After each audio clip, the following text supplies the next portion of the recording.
Award Committee. So the Student J. Gould Prize is awarded annually by the Society for the Study of Evolution to recognize individuals whose sustained and exemplary efforts have advanced public understanding of evolutionary science and its importance in biology, education, and everyday life in the spirit of Stephen J. Gould. So the winner of this year's Stephen J. Gould Prize is Ms. Judy Scotchmoor. Ms. Scotchmoor's career has spanned a variety of roles as a public educator. She began as a middle school teacher before joining the University of California Museum of Paleontology at Berkeley, where she is currently the assistant director and the director for education and public programs. Among her many activities over the years, she coordinated the National Conference on the Teaching of Evolution, at which representatives from over 45 scientific, educational, and media organizations gathered to develop strategies for improving public understanding of evolution. That October 2000 conference was a catalyst for building alliances among organizations, generating new strategies for supporting evolution education, and widely sharing the wealth of existing resources. She also helped bring together the California Science Teachers Association, the Berkeley Natural History Museums, the California Academy of Science, KQED Public Broadcasting, and the National Center for Science Education, among others, in a California-wide initiative to support the teaching of evolution. In addition, she served as the advisor for Evolution, a television series and website produced by WGBH Television. She's the project coordinator of Understanding Evolution, a website designed for teachers, school children, college students, and the general public that now receives over 1 million visitors per month. And that website was the winner of the Science Prize for Online Resources in Education from the American Association for the Advancement of Science. She also serves as the project coordinator of Understanding Science, a website that focuses on the nature and processes of science. Her other awards include the Joseph T. Gregory Award from the Society of Vertebrate Paleontology, the Education Award from the American Institute of Biological Sciences, and the Friend of Darwin Award from the National Center for Science Education. And to present the award to Judy is the president of SSE, Rich Lenski.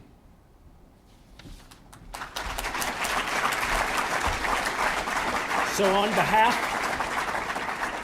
on behalf of the Society for the Study of Evolution, it gives me great pleasure to give you a check in honor of this prize and this trophy for the Stephen J. Gould Award. And I think we will step down there and maybe get a picture before we start. Before you start. Photo op first. Do you want to? Why not? Check seems like I should hide that. Yeah, hide the check. Great. Congratulations. Thank We'll you. hold Thank this you very until much. after. Okay, thank you. Thank you. I'll give you that too, Brenda. Okay,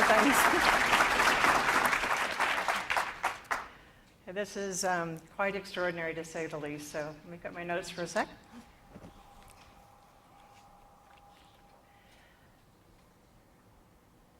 I'm a little overwhelmed, in particular because I think about the 4 people who received this award before me. And those are big shoe steps to follow in. And I'm just, what can I say? This is just an amazing, amazing feeling that I'm having right now. So when I realized I was going to get this award, I turned to my colleagues at home and said, what in the world am I going to say to all of these amazing people? What do I have to tell them? And a dear friend of mine said, Judy, just tell your story. And I don't know if you've ever been told that, but it feels a little funny because I'm not even very good company at a cocktail party. So trying to get me to tell my story is not my comfort zone. But I'm going to give it a shot, so we'll see how it goes. So to start off with, this is probably the best description you can get of me. And if I put a few labels on it, it'll make even more sense because, as was just mentioned, I have been for 25 years, at least I was, a middle school science teacher. And then I was thrust into the opportunity to be immersed in the science research community. And I definitely felt like that square peg, and oftentimes still do. But that's okay, I got used to it. And one of the things that was mentioned was that I do have a teaching credential, but I don't have a master's, I don't have a PhD. So I am a little bit of a square peg here, but what I share with all of you is an absolute passion for science. And what I can never figure out is why everybody else doesn't share that same passion. So many of you I have worked with, and thanks to you, we're getting there. So I'm feeling a little okay.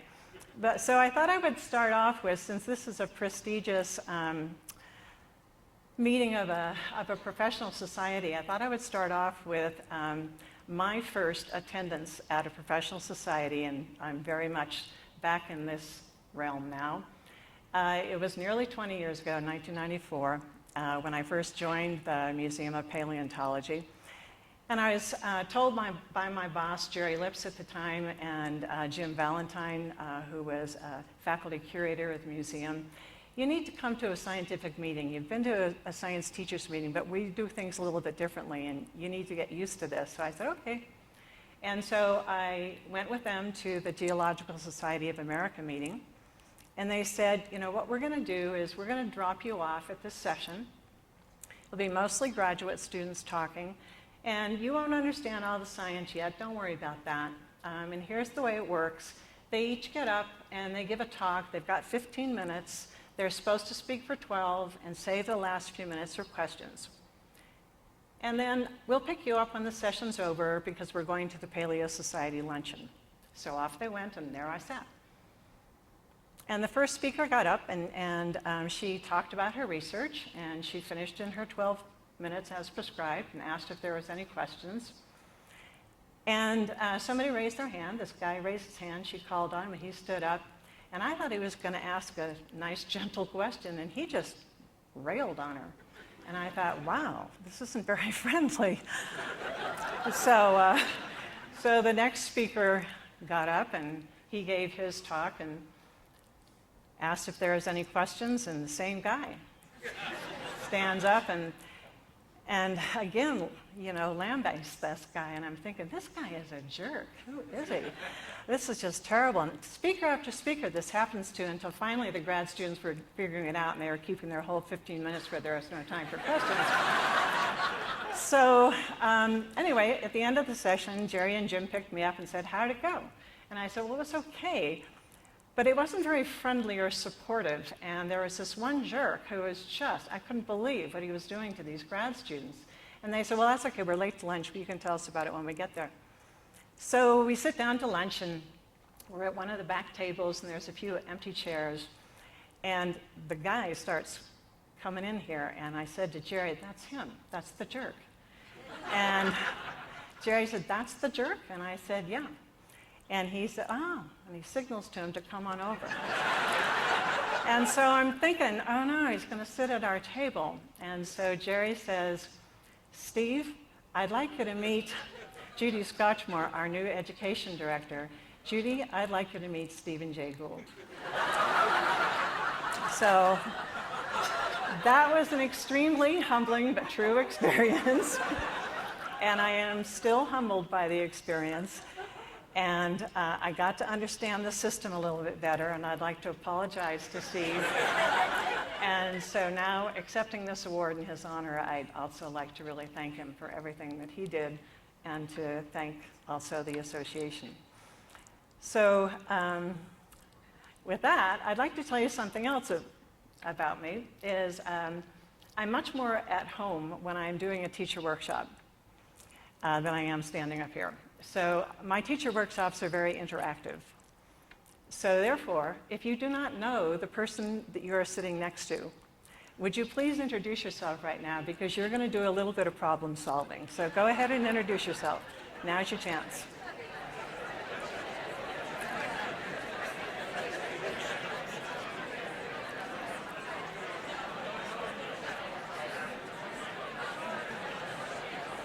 Okay. So now, well, I could just let you talk. Okay, now here's the trick. I'm going to ask you to solve a problem with the persons that you have just met or you already know. I'm going to put up a picture of 4 faces. You will probably be familiar with them.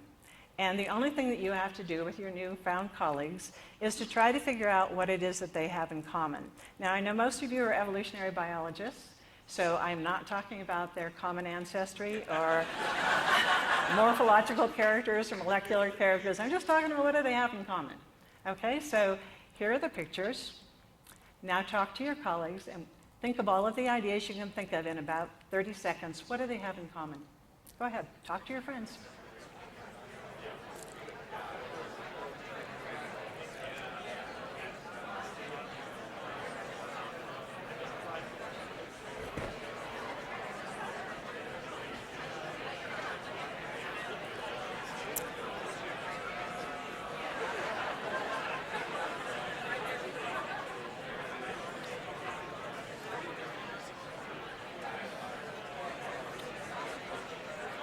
Okay, if I can get your attention back again. If I can get your attention back again.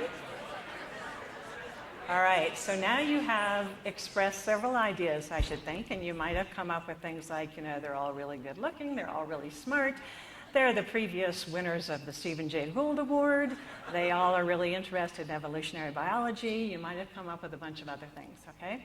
But now I'm going to make it a little bit trickier because I'm going to add another face, and then another face, and then another face. And what they have in common is still going to hold true. So you've got to figure it out. Now you're probably going to eliminate a few of your ideas. So I'm going to put up another face and give you just a few seconds to say, okay, what did we miss out on? What would work now? Okay, here's the face. Okay, talk to your colleagues.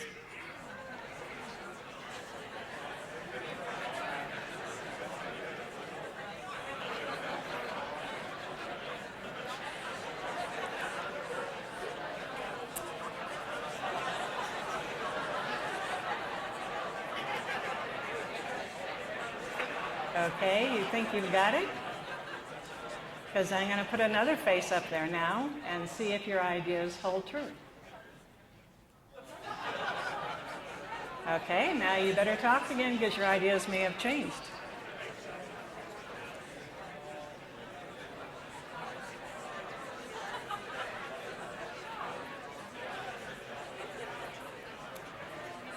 It's going to get worse. Okay, here's the next face.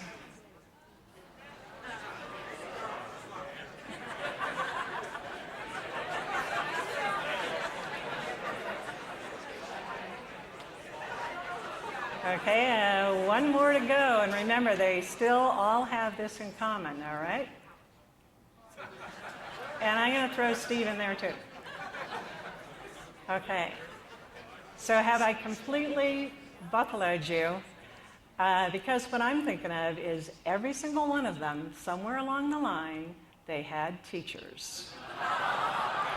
Okay, it's a little bit of a setup here. Okay. So the point of this is I know that the majority of people here in the room, you teach at some level or you have taught, even if you're a parent, you're a teacher. And so the thing is that, when you are, in particular, when you are a classroom teacher, it's an amazing experience because you don't know who your students are going to become.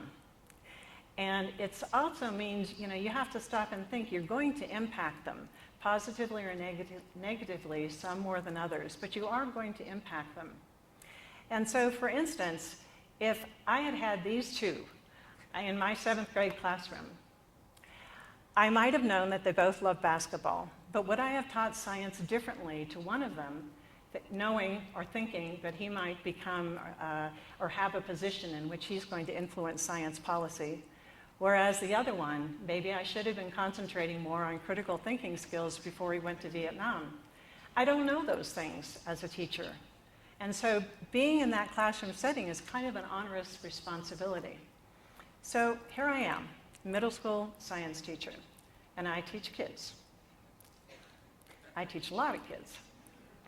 In fact, if you think that probably on average, a middle school science teacher might teach 100 kids each year in their very formative hormonal years. And so that means that somewhere along the line, I impacted more than 2,500 students during that formative time. So who did they all become? I don't know who all of them are or who they became, but I do know some of them, and it's really kind of interesting. I have taught people who have become professional athletes. Yes, I taught Barry Bonds. And he was a really shy, really nice 7th grade kid. And I taught Johnny Mosley, who won an Olympic medal for freestyle skiing. And I couldn't find a picture of John Hudek, but he does the traffic reports in the Bay Area. And I taught Libby Schneiders, and she got a PhD in bioengineering at Berkeley, and her research was something on the 450 biosensor, and I have no idea what that is.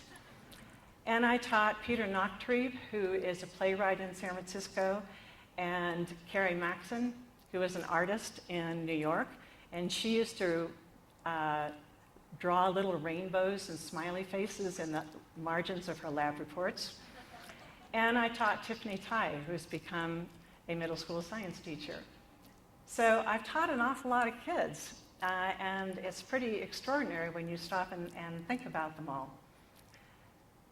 So when I was thinking about all of them and where I've been since I left teaching and what my story is, I started putting down all these words and these, I ended up with some writing, and I put it into a Wordle program, and those of you that were at the workshop this morning, you've already been introduced to Wordle. If you haven't been introduced to Wordle, it's really cool. You just put in some text, and then it makes a picture, and the font represents the occurrence of each of the words that are in there. The larger the font, the more times you see it. And this was my Wordle. And I thought it was pretty interesting because science is definitely the centerpiece. But there are these other two words that are really important to me, students and teachers. And so tonight what I want to talk to you about is, I'm not going to talk to you about the state of evolution education in the United States. We mostly know that. And I'm not going to talk to you about how fabulous the Understanding Evolution, Understanding Science websites are, though they are, and I will reference them. I'm going to talk to you instead about these words because I was reminded also of Ken Miller when he accepted this award. He had a much more intimate Steve story in which he had asked Steve Gould if he would come to talk to some high school teachers that he was hosting. And Steve was extremely busy, and Ken mentioned in his talk that he also didn't have much of an honorarium to give to Steve, but Steve was wise and said to him, how many teachers are going to be there? And Ken said 200. And he said, wow, if they each teach 100 kids, I'll be speaking to 20,000 students. I'll be there. That's important. And so what I want to talk about is sort of the interplay among these three words, the practice of science, but then how K-12 students and K-12 teachers perceive the practice of science, and how, depending upon the pathway you select, how these different perceptions really make a difference in the end. So I hope that this will make a little sense, and we're going to sort of go back in time, not too far back, and that's me in high school. And I was really influenced by my teachers. I had a history teacher named Mr. Heavey, and he smelled like pipe tobacco, and he looked like Cro-Magnon man, and I didn't like history as a result. My English teacher was Mr. Glover, and he was fabulous, and I loved diagramming sentences, and I thought I would be an English major. But then I also happily ended up with some great science teachers, and one of them was James McCush, who was my high school teacher. And then I had the very, very good fortune of being an undergrad at Berkeley and having Robert Stebbins as a professor. And I took a general zoo course from him, and he was teaching a lab. And I can remember so clearly this one lab that I'd like to share with you because of the way that he approached his teaching. There were about 20 of us in the lab, and we were all waiting for Dr. Stebbins to arrive, and he walked in. And this time he was wearing boots that went kind of up to his knees. And he simply said to us, "I'd like you to climb up on your lab stools." So we did, because what Dr. Stebbins says you do. And so we climbed up on our lab stools, and then he left. And so we're up on our lab stools looking at each other, and in a couple of minutes he comes back in, and he's carrying a burlap sack. And obviously there's something in the burlap sack. And so he walks into the middle of the room, opens up the sack, and dumps out the biggest little rattlesnake you've ever seen. So we then get up onto our lab tables, and we are watching. And Dr. Stebbins has never said a word. And then he leaves. And we're there with the rattlesnake. And, you know, the rattlesnake is going a little crazy and doing what rattlesnakes do and rattling and so on and so forth. And so pretty soon, Dr. Stebbins comes back in, still does not say a word to us, but he's carrying a towel. And there's obviously something in the towel. And so he walks up towards the rattlesnake, and he opens up the towel, and out drops a king snake. And at that point, the rattlesnake just lays out flat and acts like it's dead. And the king snake's just moving around and moving around. And we're just watching this. And again, Dr. Stebbins doesn't say anything. He eventually picks up the king snake and leaves again.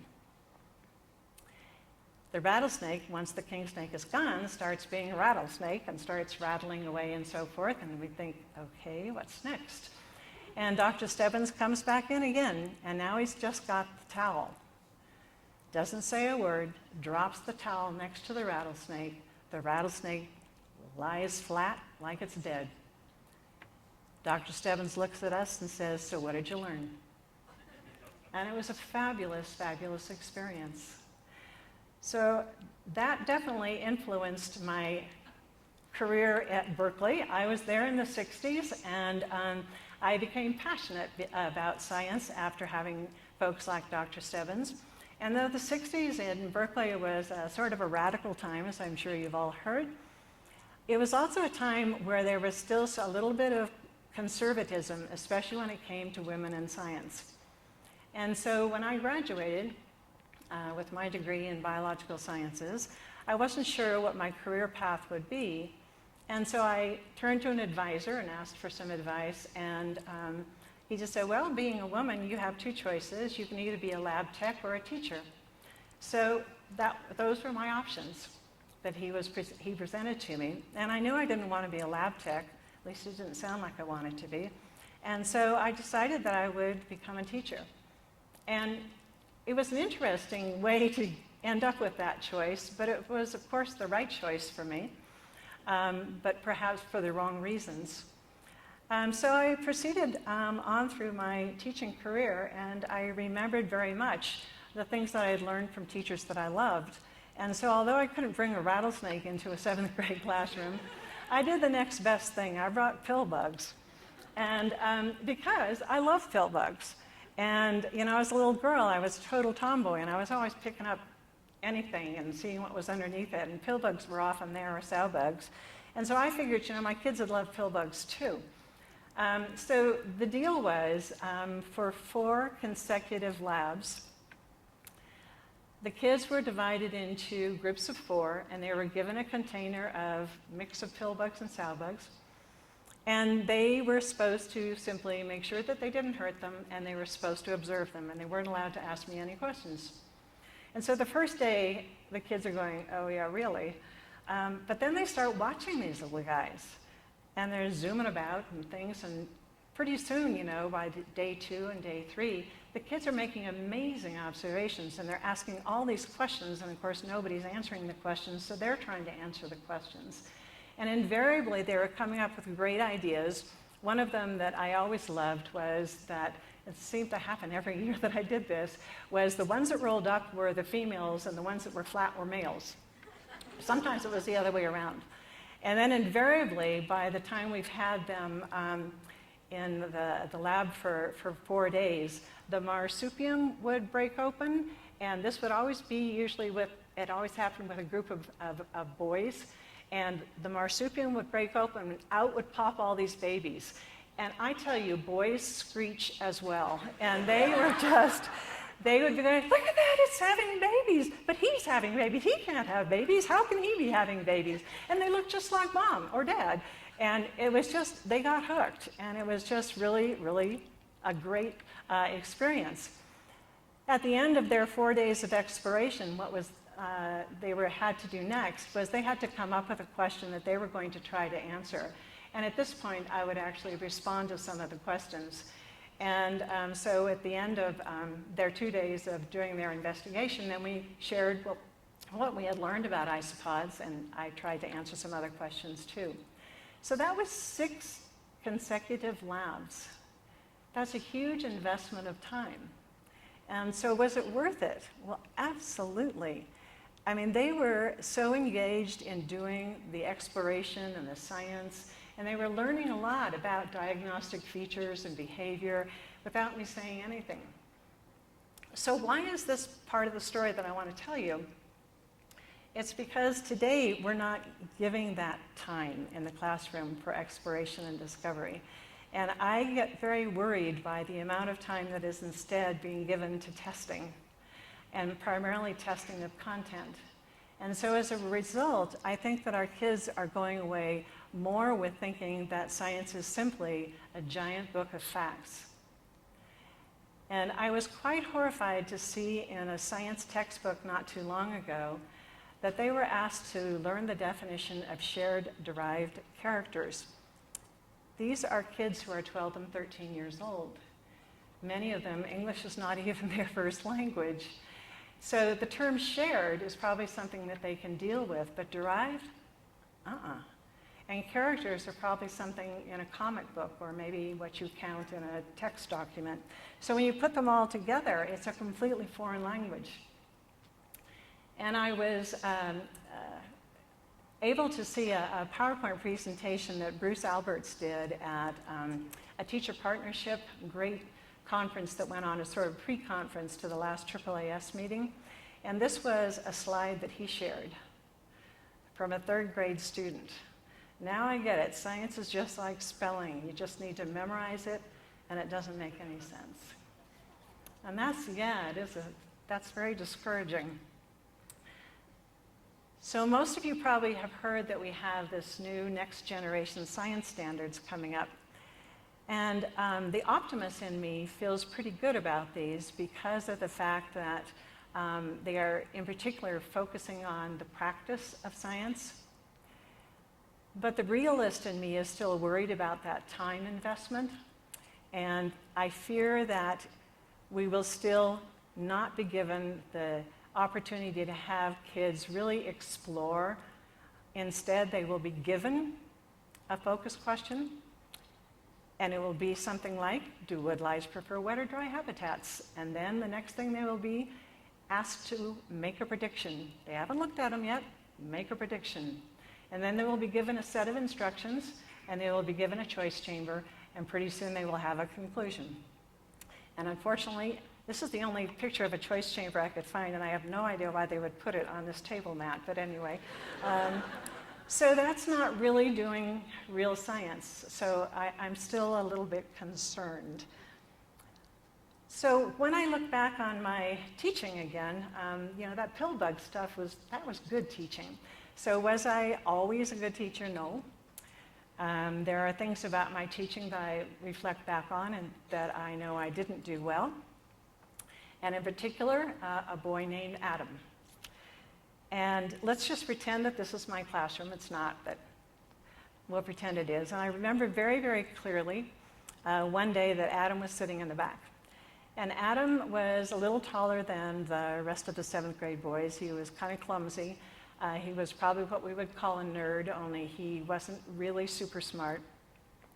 And he was not very well accepted by the rest of the kids, so he would often hang out in my lab during recess times instead of going out and playing. And during one class that we were talking about classification, and I'm really dating myself because we were actually talking about the animal kingdom. We were not into domains at that point, it was that far back. But anyway, we were talking about the animal kingdom, and Adam raised his hand and he said, "Mrs. Scotchmoor, this doesn't make sense to me. How can humans be part of the animal kingdom? Didn't God make us special?" And because it was Adam asking the question, a lot of the kids rolled their eyes, and I failed them. I had no response. And to this day, I always think of Adam, and he's going to come back here in just a minute for me to tell you something else about him. So overall, I think I was a good teacher. But now I've been immersed in a research setting, and I would be a superb teacher now. I have learned so much. And I think that it's really interesting that two people can start out as biology majors, and one can choose the pathway of science teaching, and one can choose the pathway of science research. And their experiences and the skills that they gain in those experiences are really quite different.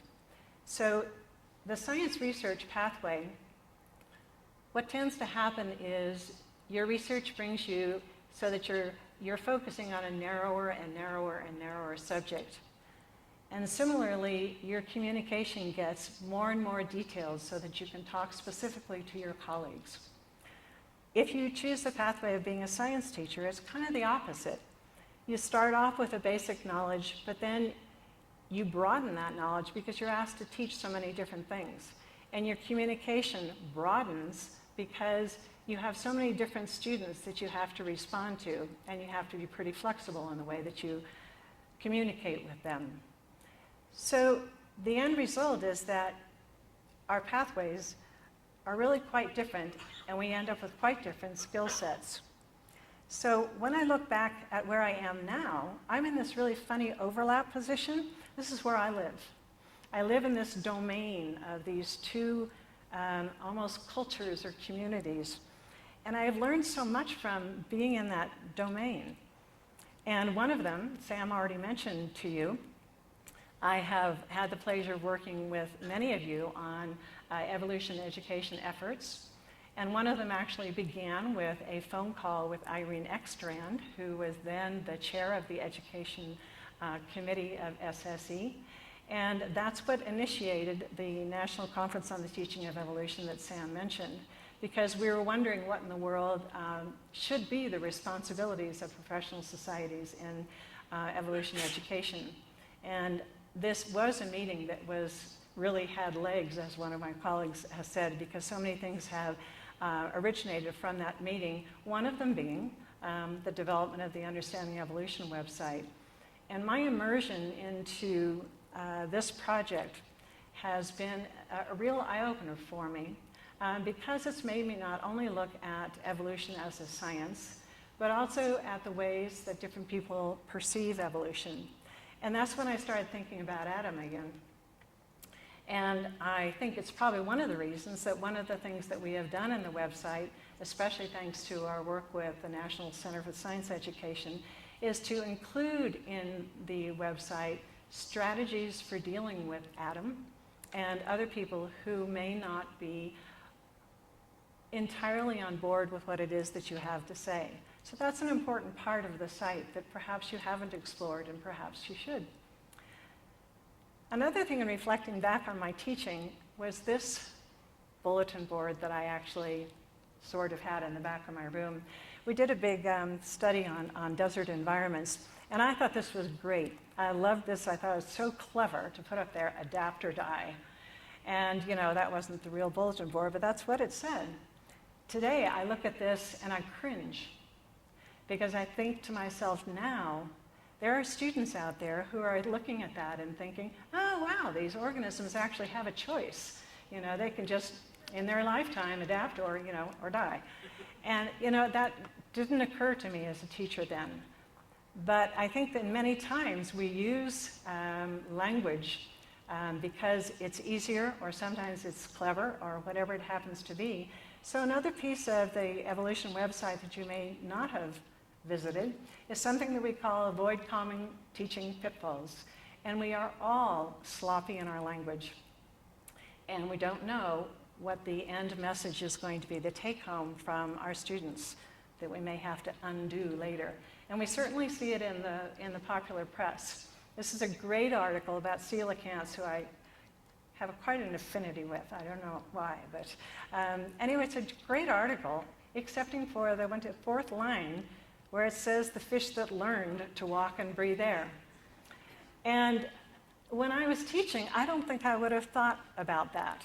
But now, you know, it just glares out at me. And so what I try to do is encourage teachers to look for these and get their kids to look for them. And that's what should be on your bulletin board, not what I had done. So the other thing that my job has enabled me to do is I have had the pleasure of many, many summers of field research myself. And I've had the opportunity to do paleo digs in Wyoming and Montana and Alaska and even in the White Sea in Russia. And I also have the opportunity to interact with researchers in this fabulous building on Berkeley campus and learn research stories that just are overwhelming. And in that process, what I have learned is really how science is done and what science really is. And of course, that made it all the clearer to me, as I said this morning in the workshop, that there is definitely a segment of our population that doesn't get evolution and doesn't get climate change because they don't get science. And they can't figure out what science is. They don't know how it really works, and they don't know what science isn't and what isn't science. So of course, that led us to the Understanding Science website, which actually I'm extremely, extremely proud of. So what I want to talk about is perhaps another way to look at this diagram, because I think about all of the stuff that I have learned since I left science teaching, and perhaps that's a better pathway. But how do you make that happen? And so I'm really pleased that there is such an emphasis now on undergraduate research experiences. That's really commendable. And many of you probably are aware of the Vision and Change effort that is being sponsored by AAAS. It's a many-year effort to really re-examine our undergraduate teaching. And one of the things that is, I think, really important is an action item that they really stress developing an appreciation for the process of science. Research experiences should be an integral component of biology education for all students, regardless of their major. And I think that's really, really key. So I'd like to tell you really quickly about another approach. And this is called CalBLAST. Whoops, I went a little too fast there. CalBLAST is an acronym for a collaborative approach to learning bridging language and science teaching. And it's a 3-year project that we're working with Oakland Unified School District, and we are working with 3rd and 5th grade teachers. That means they are not science majors, most likely, and it also means that most likely they are intimidated by science, and yet they are teaching science. It was funded by a grant from the California Post-Secondary Education Commission, or CPEC.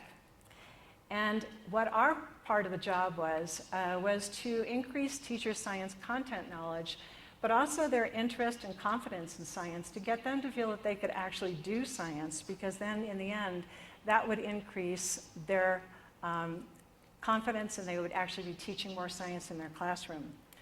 So we held a summer institute, and that summer institute was really focused on things that we've learned from the educational research, that when you're talking about the process of science, you have to make it explicit. You can't just say, okay, here's the scientific method. You have to help them reflect and you have to keep telling them this, you're doing this over and over again. But we had a secret weapon. We added graduate students. And so in our institute, day one, we started with a simple challenge. We gave them what's called a mystery tube, and their job was to try to figure out what was inside of the mystery tube. They could do anything they wanted except look inside. And the mystery tube is one that has 4 strings coming out of it. And when you pull one, something weird happens, sort of unexpected to another one. And you just have to keep pulling them and trying to figure it out. And so that's what they did. They just pulled and figured out, and they talked to each other. Pretty soon they were making models. They were doing all sorts of things, trying to figure out what their ideas were about what was inside. They were measuring things in a clever way, and they even thought they found the answers. And then they shared all of their answers, and then we asked them a simple question. Were you doing science?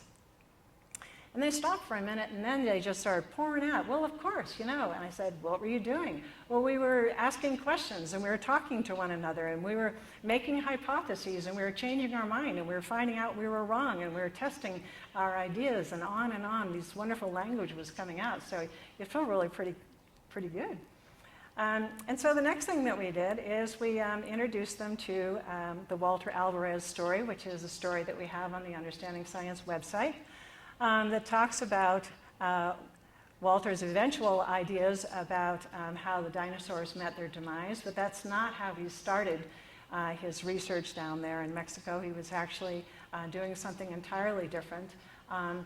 And they read this story, and we ask them, so was he doing science? Well, of course. And we ask them, well, what was he doing the same, and so forth. And then we go back to that mystery tube, and we say, what was the thing about the mystery tube that was not like doing science? And that was hard for them.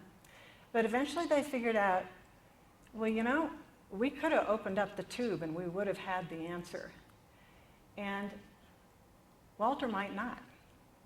And so it was a really interesting conversation. So then what we did is we gave them this tool from the Understanding Science website, which many of you have now seen. And we call this the science flow chart. If you haven't seen it, it now looks a little overwhelming. But it basically is 3 sections.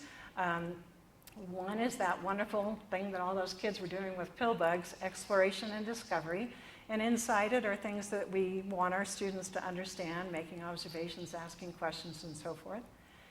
The middle bubble is bigger. It's at the heart, and that's all about testing ideas.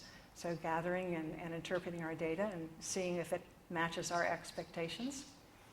And then there's the bubble, which we hardly ever talk about, in community analysis and feedback, which is really an important part of all of the work that you do. And then the benefits and outcomes, and they aren't conclusions. They are sometimes simple things like satisfying curiosity. They aren't always addressing societal issues. And so what they had to do is they had to highlight everything in the story that Walter did, and they numbered each thing that they highlighted, and then they put the numbers on the flowchart where they thought it should belong, and then they connected all the dots to see what his journey looked like. And then we showed them an animation that we have of his journey, which I don't have because for the life of me, I couldn't guarantee it would work tonight, and I thought, oh, don't mess it up. So, but this is what it looks like in the end. And if you take a moment to follow it, you'll see that, you know, it has this start here part, and it was started with a surprising observation. And then if you just follow the arrows, it went all over the place. It was so unpredictable.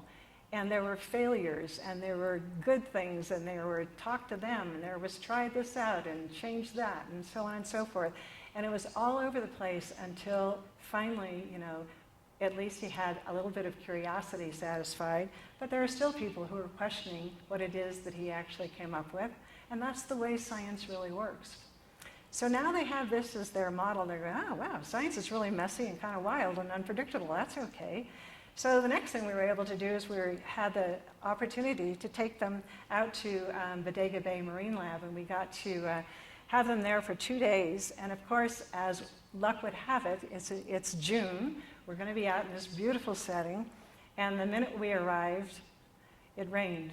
And it rained for the entire 2 days we were there.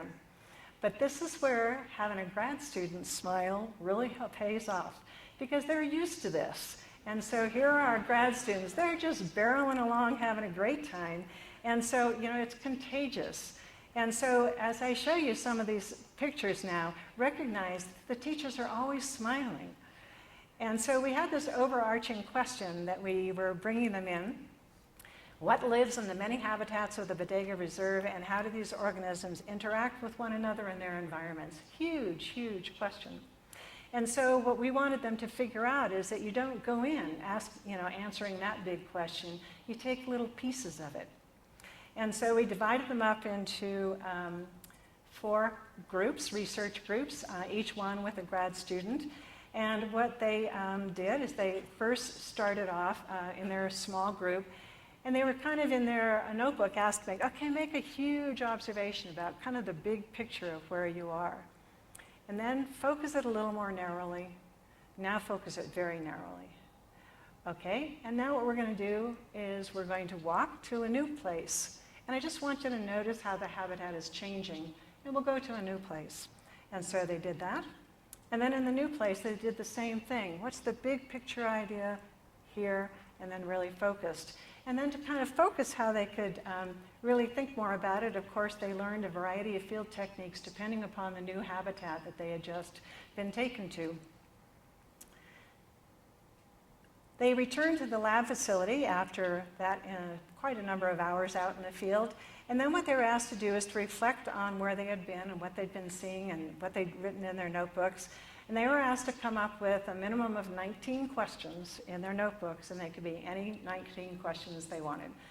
That was every individual had to come up with 19. And then what they did as a group is they shared their questions.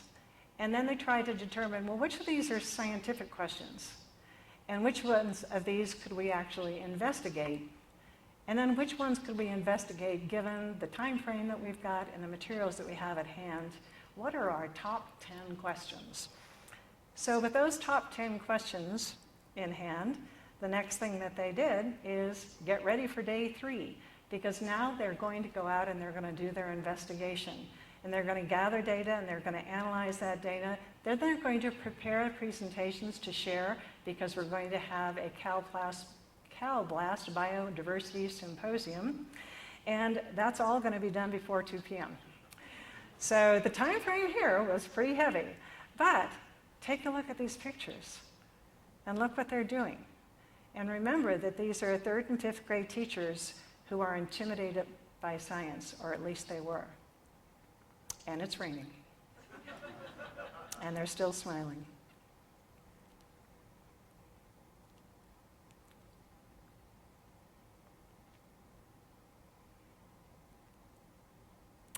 And then they get ready for their presentations, and they're making their presentations. And within less than 12, what we might call working hours, the teachers, all novices to biological field research, arrived, became familiar with multiple habitats, learned collecting techniques, identified a question of interest to investigate, prepared for the investigation, gathered and analyzed their data, presented their findings to their peers. And of course, the day they left, right at 3 o'clock, the sun came out. But we're not finished, because when they return home, now is when the reflections and application comes in. So now they have to stop and think about, what did they really do?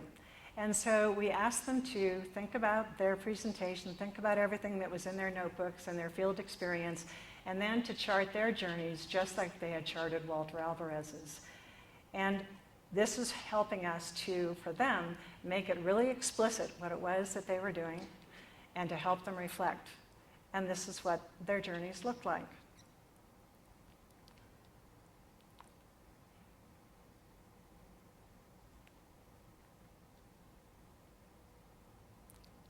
So they were each very different.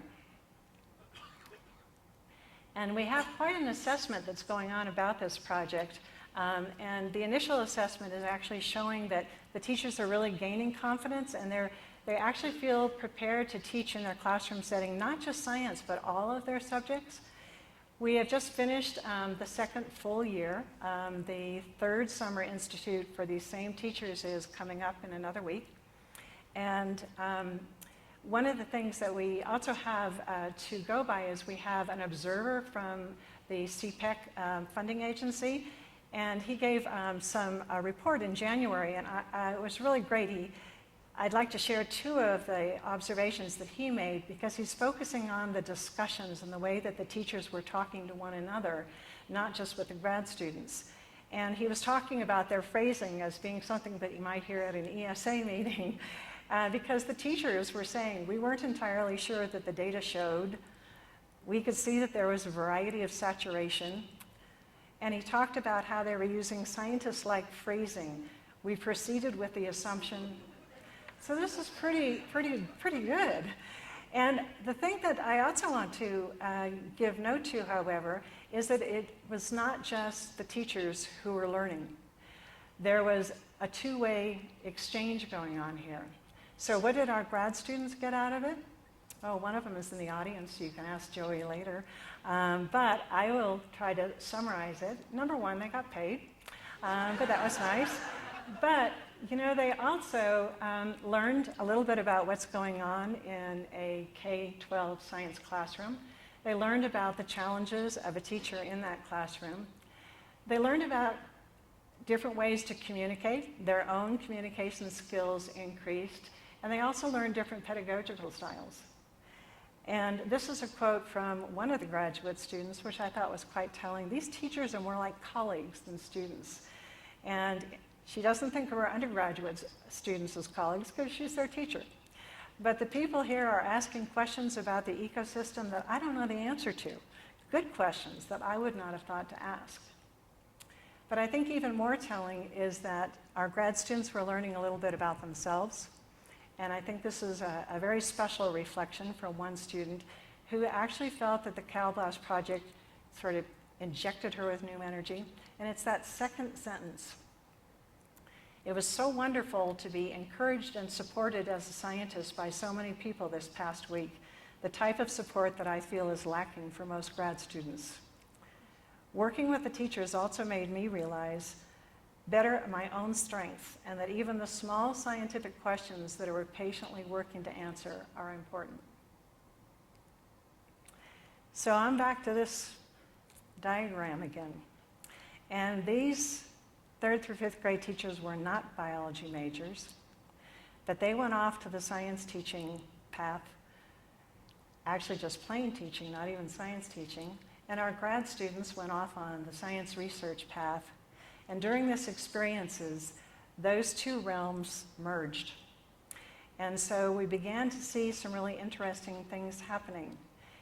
And maybe what comes from that merging is sort of a more balanced, stable understanding of science and communication. And so I think that when we look at this wordle, we have to think about approaching our teaching with the same creativity and passion that you approach your research, being willing to know that you don't have all the answers. We owe that to our students. We also owe it to our students, especially the non-majors, to really engage them in the process of science so that they will understand and have an appreciation for, and a patience for the science process. And I think that I also want to mention to you that I think these realms, the more they overlap, the healthier our science teaching will become, and therefore in the end, the healthier will be public perception of science. So these are important things that I wanted to share with you tonight. And many of you probably know that this is kind of this is an emotional time for me, not just receiving the award, but I'm actually retiring next Friday. And so it gets a little teary-eyed there. And so I also want to take the time to recognize how much all of you, even those of you that I haven't met, have meant to me in my career, and to thank you for laughing with me, cajoling with me, arguing with me, supporting me, all the different things that you've done, for all you people that are here, and for all of my colleagues at Berkeley. And I also really wanted to thank all those kids that I taught that I still remember, and to let you know that you never know when those kids are going to sneak back into your life. Last week I was in DC at a roundtable discussion actually on science communication, interestingly enough. And I arrived late in DC and I thought I shouldn't check my email, don't check your email, but of course I checked my email. And there was an email from Ray Luz, and this was his email. I taught him 30 years ago. And so you don't know who you're impacting and what your impact is going to be. And you don't know how they're going to impact you. And so in close, what I would like to say is that Neil Shubin would have you connect with your inner fish, but I would have you connect with your inner teacher. And for that, I thank you very much.